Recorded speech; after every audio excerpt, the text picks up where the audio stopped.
Your Majesty, welcome to Battlegrounds. What an honor it is to host you, and I know our audience is going to love hearing your thoughts and your perspective.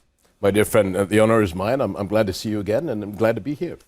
Well, thank you. I thought we might just dive right into it because our time is limited and there's a lot to cover. You know, you're here in Washington, and of course, the Jordanian-U.S. relationship is a special relationship. Jordan's a country that has always had a broad regional perspective and helped all of us understand the dynamics in the greater Middle East. And of course, as we look at the region today, it looks pretty tough, right, in terms of ongoing violence, what I call this fitna, or this sectarian civil war, the cycle of sectarian violence that we see in Yemen and in Syria. Of course, you're hosting so many refugees in Jordan as a result of the Syrian civil war. Might you just share with our viewers your perspective on the broader dynamics in the Middle East and what your expectations are for the U.S.-Jordanian relationship going forward? Well, I mean, our relationship is a very old historic one. My father met Eisenhower as his first presidential contact. And so this is an institutional relationship, not only with consecutive administrations, but with your military, your intelligence, with Congress. And it's a very strong one. I think it's probably one of the strongest in the region, especially based on trust. And as you said, we live in a difficult neighborhood, and time has shown Jordanians and Americans standing, unfortunately, shoulder to shoulder in different conflict zones. But I'm very proud of that the relationship that we have between our two countries. Obviously, most days are not good days in our part of the world, and we all, I believe, do the best that we can to look at the glass half full and to move the process forward. At the moment, as you alluded to, the challenges in Yemen. We're very worried about the humanitarian disaster in Lebanon. 2 years of COVID, ISIS has reemerged, whether it's in Syria or in Iraq. We talked yesterday briefly about reemergence of them around the world, including Africa. So our visit here to the United States is, again, to coordinate with our friends and to see what we can do to look at the tactical and the strategic map of 2022 and how do we build that teamwork and coalition between many of us to sort of ease the suffering that the people are having in the region. Well, Your Majesty, you've often convened countries across the region within the GC, but beyond the GCC.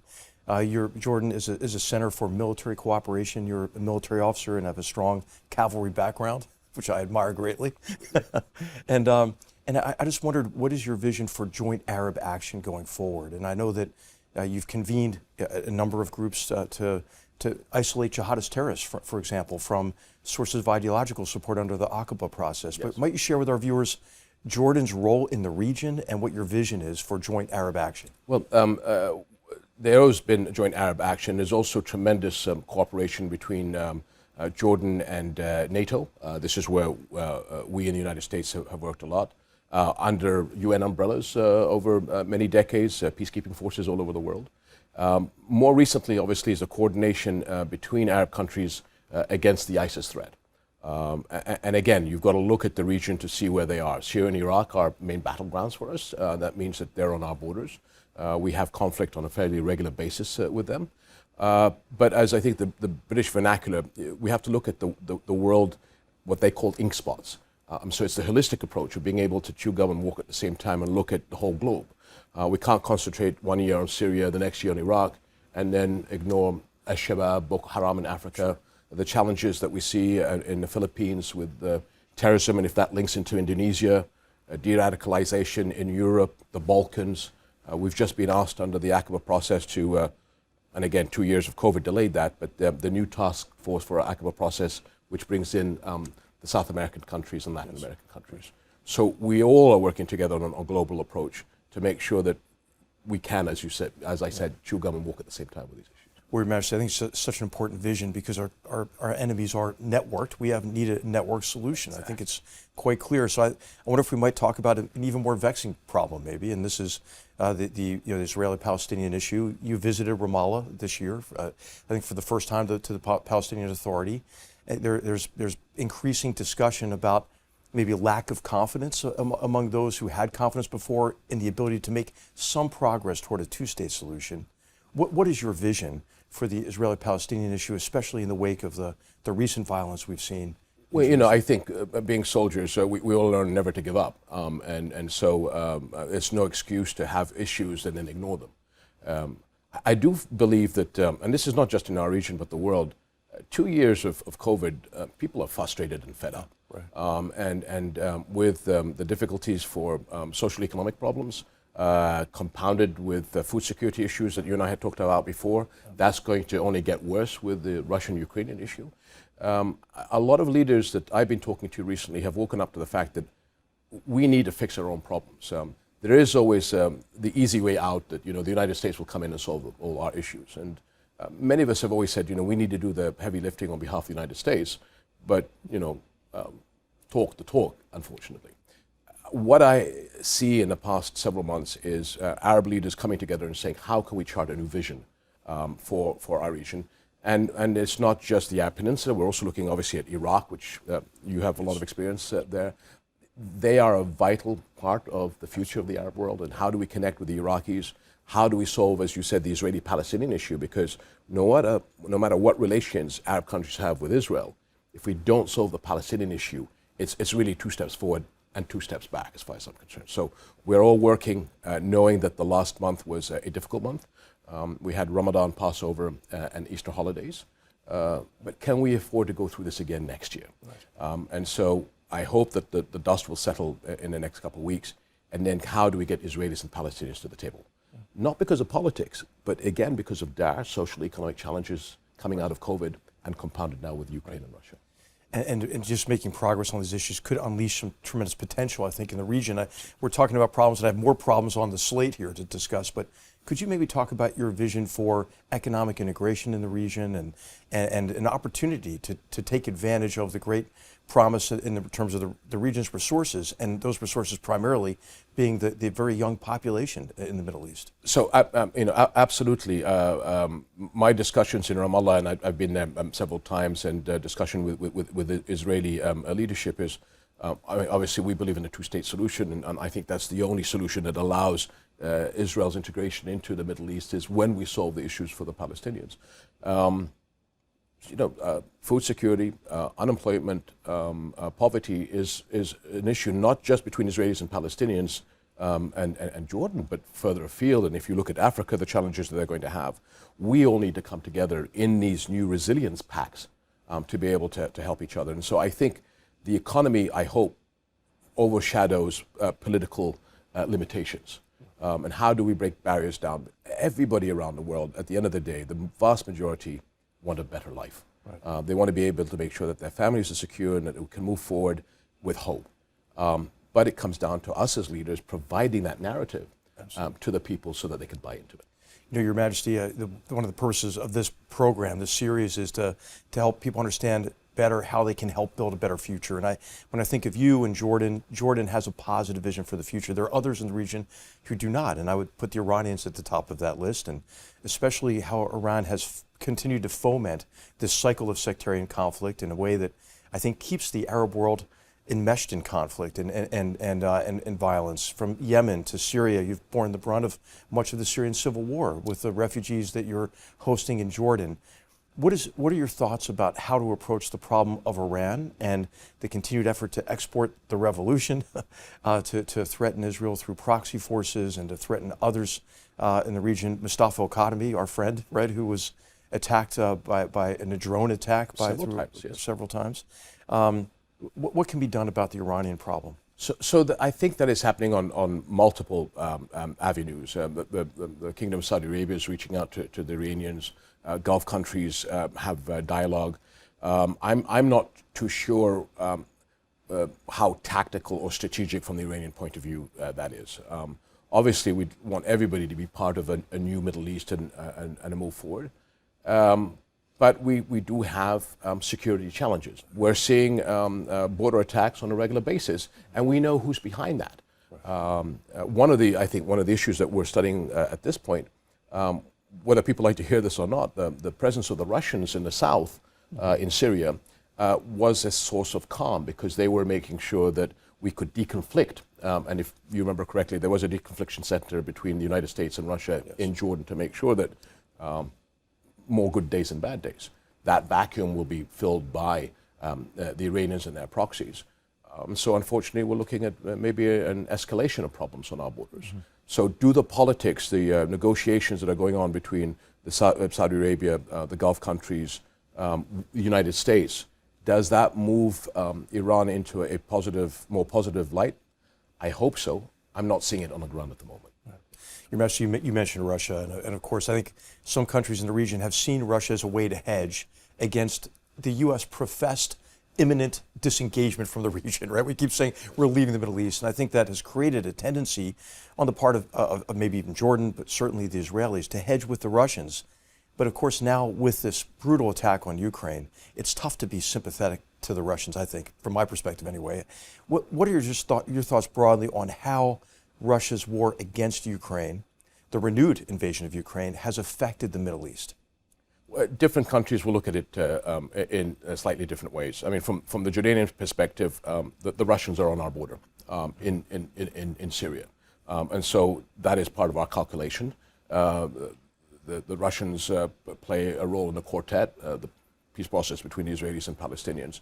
So they are active international players. And again, it'll be very interesting to see post-Ukraine, if we can put it that way, where the Russians are in Syria.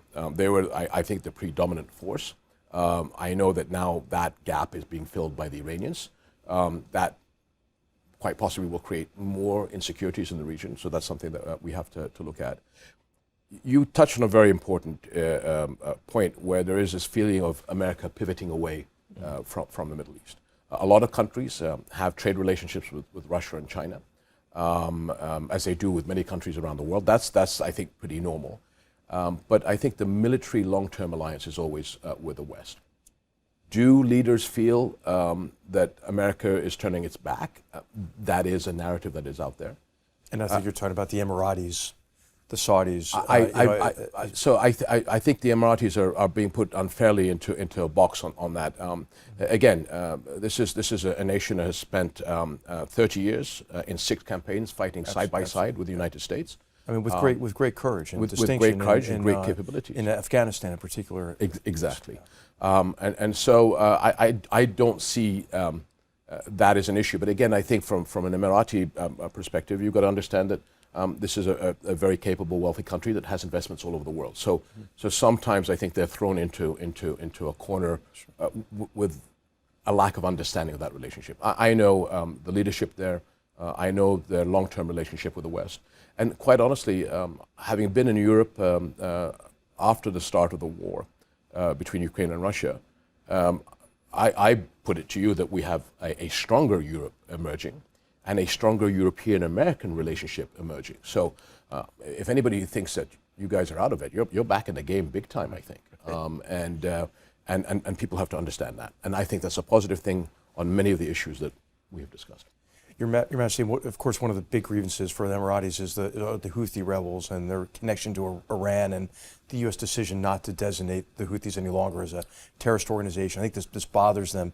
But I think the overall point, and I'd love for you to just expound on this, is that important competitions, global competitions, play out in the Middle East, which is one of the reasons it doesn't make sense to pivot away from a region and then, of course, maybe cede influence and strategic advantage to Russia and China as well. Could you maybe share some thoughts on how competitions with these maybe revanchist powers on the Eurasian landmass are playing out in the Middle East? Well, I mean, I think you see that competition globally. That's part of human nature.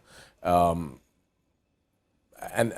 I think part of the problems that I've seen in my own little way over the past several decades, when people don't talk to each other, misunderstandings increase. So again, I remember going back to when we had a 24/7 deconfliction center in Jordan, sort of with our umbrella, but with Russians and Americans meeting on a regular basis to make sure that there's deconfliction in Syria. When you guys were talking, that was a good thing from my perspective, because a lot of misunderstandings were put to the side. Obviously, looking at the global issues now, I think there has to be a reset when things calm down. I think there's more of a European, to an extent, American history in our area than there is. The Russian history is somewhat newer from the Cold War. But I think when we look over centuries and maybe sort of more modern history, the channels of connectivity and culture are more Europe, Western centric. Your Majesty, there is the skepticism these days about really any sustained American activities, even abroad, military or just other forms of engagement, and there seems to be sort of a new kind of almost isolationist sentiment, and the Middle East is usually the region most talked about. And I'd just like to give you the opportunity, if you wouldn't mind explaining to our viewers, why should Americans care about what's happening in the Middle East, and how can America play a productive role in building a better future for the people in the region, but also for people here in the United States? I mean, look, I think there's a realism of understanding that different countries have the right to have priorities. The United States, over the past couple of years, is looking at domestic issues. China was a subject we kept on hearing. I think the Russian-Ukrainian situation, again, brings a new focus. What I've said consistently to American presidents is that you could ignore the Middle East at your peril, because it will come back and give you a swift kick up the backside if you're not careful.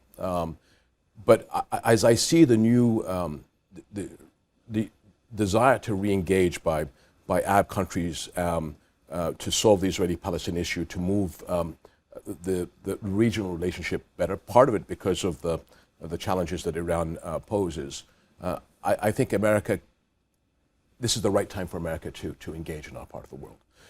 Having said that, as I said earlier, it is up to us to do the heavy lifting. And this maybe, I don't want to say laziness, but this America could do everything, and that's not fair. So you will see Jordan, Saudi Arabia, UAE, Iraq, Egypt, some of the other Gulf countries really coming together to try and chart a vision for people and have that coordination. And then we go to the United States and say, can you help push us across the finish line? Your Majesty, you've been really generous with your time. I'd like to just offer you for any concluding comments, anything you'd like to leave our viewers with. Not at all. I mean, I think, thank you very much for this opportunity. We're here in the United States to thank the administration, the Congress, and the American people for the tremendous support we've always gotten for the United States. Again, when you looked at our refugee challenges, we have 35% of our country is refugees. That's about 110 million people compared to the United States figures that came in a very short period of time. And if it wasn't for your support to our country to get us through that, I don't know where we'd be. And again, the tremendous relationship we have between our militaries. I mean, we're all very, very proud that Jordanians and Americans stand shoulder to shoulder, not just on our borders, but in many places around the world. And that's only going to continue, and something I'm very proud of. Your Majesty, on behalf of the Hoover Institution, thank you so much for spending time with us and providing your insights and wisdom and perspective on the Middle East and why it should matter to all of us. Thank you. Thank you, my friend. Thank you, Your Majesty. Pleasure.